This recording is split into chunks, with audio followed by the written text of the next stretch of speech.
سەردەمینۆ و لە هەمان کاتدا ڕۆژنامەگەری کوردی ناساندنی بۆ کرێت نووسەری کتێبەکە ناوەڕۆکی کتێبەکەی ڕوون کردەوە و لە هەمان کاتدا ئاماژەی با وێزگە جیاوازەکانی دەرچوونی ڕۆژنامەی سەردەمی نوێ و لە هەمان کاتدا کاریگەری ڕۆژنامەکە لە دنیای ڕۆژنامەگەری کوردیدا کرد.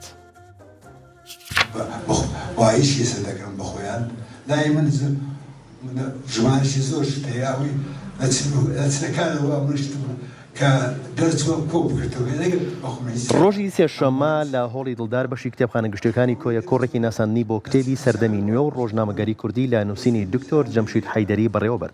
نووسەری کتێبەکە ناوەڕۆکی کتێبەکەی ڕوون کردەوە، ئاماژەی با وێزگە جیاوازەکانی دەرچوونی ڕۆژنامەی سەردەمی نوێ و کاریگەری ڕۆژنامەکە لە دنیای ڕۆژنامەگەری کوردی و پێویستی سەردەمەکە و ئەو قەڵەم و بابەتانە کرد کە ڕۆژنامەکە گرنگی پێدا و ڕووماڵی کردوون.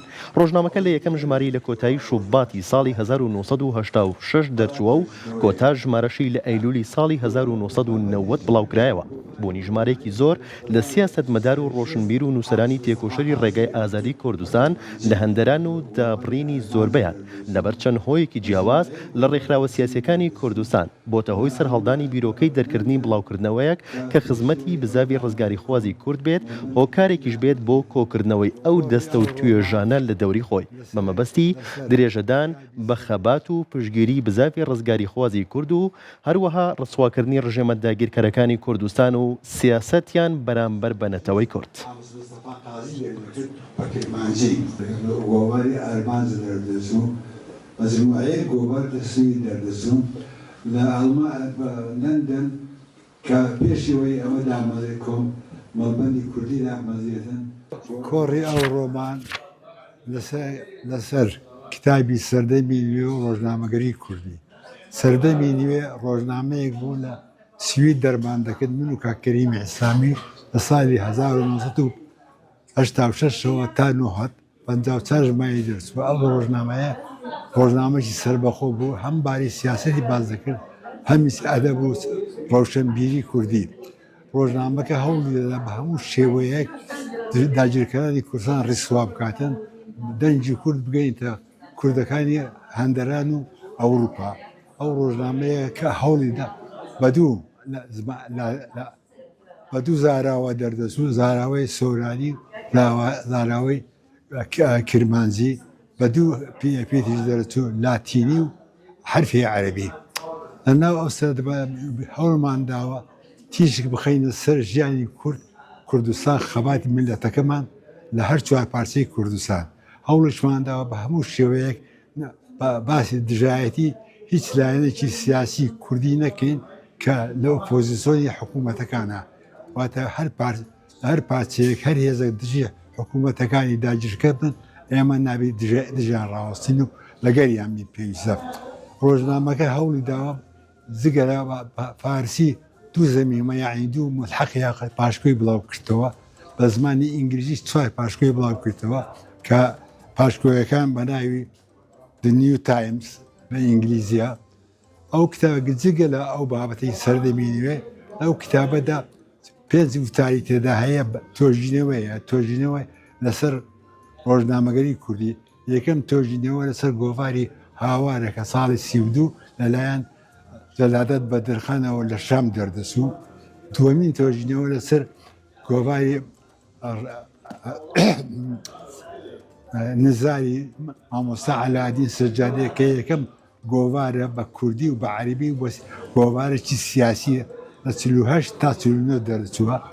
سێەم بابەت لەسەر ڕۆژنامەی گۆڤاری ڕۆناهەیەکە لە بەغدایە دەردەچوو بە کرمانجی سەر و بادینی. چارەم وتار لەسەر پرۆژەی لێکۆڵینەوەی ڕۆژنامەگەری کوردیە لە کۆنەوە لە 1998ەوە تا ئەو ساڵی ئەخیر، چ لە دەرەوەی وڵات دەرچبی، چ لە ناوەوەی وڵات، چ لە کوردستان بیچن، چ لە پایتەختی ئەو وڵاتانی کوردستانیان داگیر کردووە. هەروەها با کتابێکی تێدا هەیە لەسەر بابەتش هەیە لەسەر کتابێکی کاک نەوشیروان مستەفا دەربارەی ڕۆژناوی نهێنی کوردی. ئەم لامایە ئەساسی کۆڕەکەمان ئەوها دەبی. زۆر سوپاسدان دەکەم.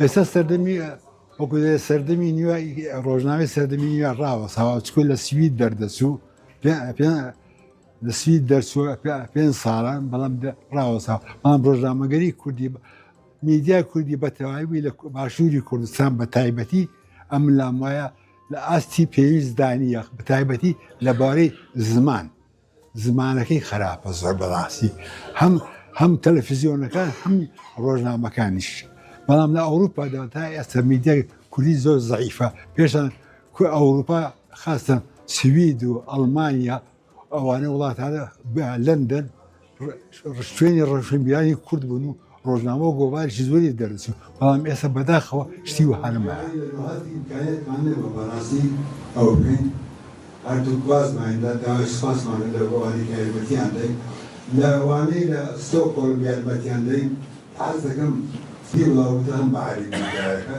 لەسەر سەردەمینە هەفت لاپەڕی هەمە باسی هەمووان بکرێ برادرانی باکوور چێ بەرزاری کردلادای ڕۆژهەڵات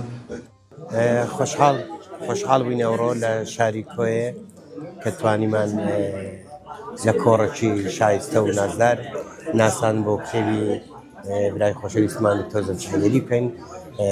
کتێبەکە تایبەت بوو بە ڕۆژنامەی سەردەم و ڕۆژنامەگەری کوردی کە کاتی خۆی لە ساڵی 86 تا ساڵی 90 لە ئەوروپا دەرچووە. ئەو کات ئەو ڕۆژنامەیە خزمەتێکی زۆری بە دۆزی ڕەوای گەلی کوردستان کردووە، خزمەتێکی زۆری بە وشەی کردووە، بە زمانی کوردی کردووە. دیارە ئەو 4 ساڵێک تا ئەو ڕۆژنامە دەرچووە کە 50 سال ژمارەگەی دەرچووە کاک دکتۆر لەگەر کۆمەڵک وتاری کرد لە کتێبێکی کۆی کردبەوە کە ئەمڕۆ توانیمان لە کۆیە هەم ناسانی بۆ بکەین و هەم گفتوگویەکی باشی بۆ بکەین.